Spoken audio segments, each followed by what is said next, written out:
الله الرحمن الرحيم. بسم الله الذي لا يضر مع اسمه شيء في الارض ولا في السماء وهو السميع العليم. ازيكم يا حبايبي؟ عاملين ايه؟ اتمنى انكم تكونوا في اتم الصحه وفي افضل حال ان شاء الله. النهارده هنعمل مع بعض مضاد حيوي طبيعي للطيور في البيت وبدون تكلفه، ونقول وداعا للادويه الكيماويه. بس قبل ما ندخل في الموضوع بتاعنا، اللي بيشوف قناتنا لأول مرة ما ينساش يشترك في القناة ويفعل الجرس حتى يصل كل ما هو جديد. النهاردة إن شاء الله هنعرف فوائد الثوم والبصل لكل الطيور وخاصة الحمام. من المعروف إن إضافة الثوم والبصل إلى مشروب الطائر وصفة مشهورة وشائعة جدا في عالم الطيور لكثرة أسبابها وفوائدها. أول حاجة هنبدأ بفوائد الثوم. أول حاجة معانا من فوائد الثوم هو الوقاية من أمراض البرد، لأنه بيساهم في الوقاية من الأمراض التنفسية. بيزيد مناعة الطائر لأنه مطهر معه، منشط للكبد. يقوي الخصوبة عند الطائر لأنه يحتوي على السيلينيوم اللي بيزود الخصوبة. ينفع في حالات الإسهال، خاصة الإسهال الأحمر اللي هو الكوكسيديا، وبيقضي على البكتيريا الضارة. كده عرفنا فوائد الثوم. تاني حاجة نعرفها من بعض ازاي هنستعمل الثوم على الأكل وعلى المية بجرعات متناسبة إن شاء الله. ودلوقتي يا حبايبي هنستعمل الثوم ازاي على الأكل. هاخد معلقة ثوم بودر كبيرة وأضعها على 20 كيلو من الأكل بتاع الحمام اللي هو الكلفة. ده بالنسبة للأكل، وهستعمله يوميا، مفيش أي مشكلة ولا أضرار من الثوم البودر، لأن أنا كده هكون استعملته بكميات بسيطة جدا. بالنسبة لو أنا حابة أقضي الطائر بتاعي الثوم في المية، هستعمله ازاي؟ أول حاجة هجيب 3 إلى 4 فصوص من الثوم، هطحنهم طحنة كويسة جدا.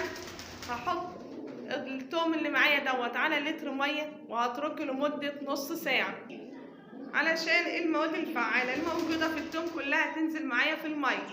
بعد كده هاخد لتر المية اللي موجود معايا بالثوم، هخففه في 5 لتر مية، وبكده هدي الحمام بتاع الجرعة المناسبة بإذن الله. بس يفضل ان يكون الطائر عطشان من 4 إلى 6 ساعات. يفضل برضو ان انا هديله على الريق في الصباح الباكر عشان كل الطيور تستفاد بالعشبة والمادة الفعالة اللي موجودة معايا في الثوم. وبكده يا حبايبي نكون عرفنا فوائد الثوم والجرعة المناسبة اللي انا هستخدم بيها الثوم سواء على الاكل او على الشرب. بالنسبة للثوم، لو انا هستخدمه كوقاية من الامراض هستخدمه مرتين في الشهر. لو انا هستخدمه كعلاج للديدان هستخدمه من 3 إلى 5 أيام حسب حالة الطائر. وبكده يكون كل استخدامات الثوم معايا خلصت. اخر حاجة معايا في الثوم اضرار الثوم. لو انا استخدمته بكميات كبيرة هيحصل معايا فقر دم، ويحصل معايا قصور في وظائف الكبد والكلى، عافانا الله واياكم. احنا مش عايزين اي حاجة تضر الطير، احنا بنعمل مضاد حيوي عشان ينشط حياة الطير معايا. فدي الاضرار بتاعت الثوم، يا رب مش نستخدمها.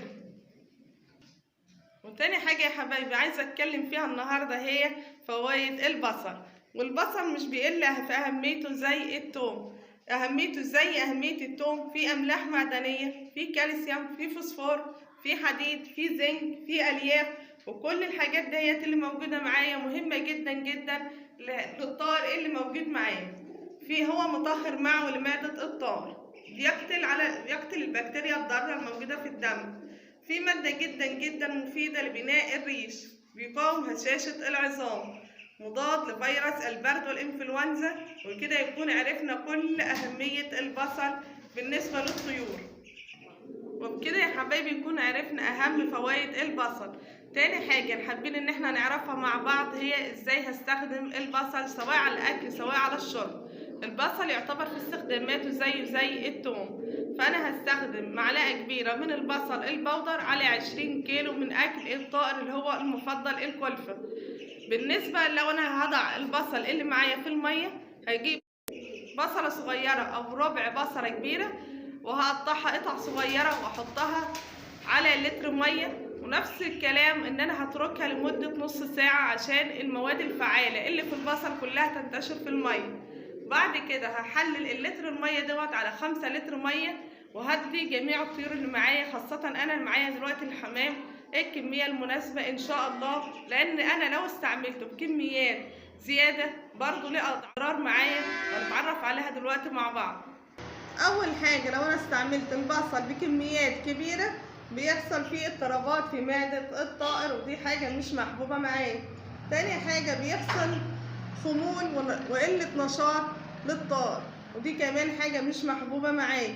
وبكده يا حبايبي نكون عرفنا فوائد الثوم والبصل واستخداماتهم واضرارهم. اتمنى ان انتوا تكونوا استفدتوا. اخر معلومه احب ان انا اضيفها لحضراتكم، ما ينفعش ان انا اضيف الليمون لا الثوم ولا للبصل، لان بيحصل فيه عمليه اكسده، ودي حاجه مش مرغوب فيها. وقبل ما انهي الموضوع بتاعي معاكم، ارجو من الله العزيز الحكيم اني اكون وفقت في ايصال المعلومات ليكم وتستفيدوا ان شاء الله بيها. دمتم في رعايه الله وامنه، والسلام عليكم ورحمه الله وبركاته.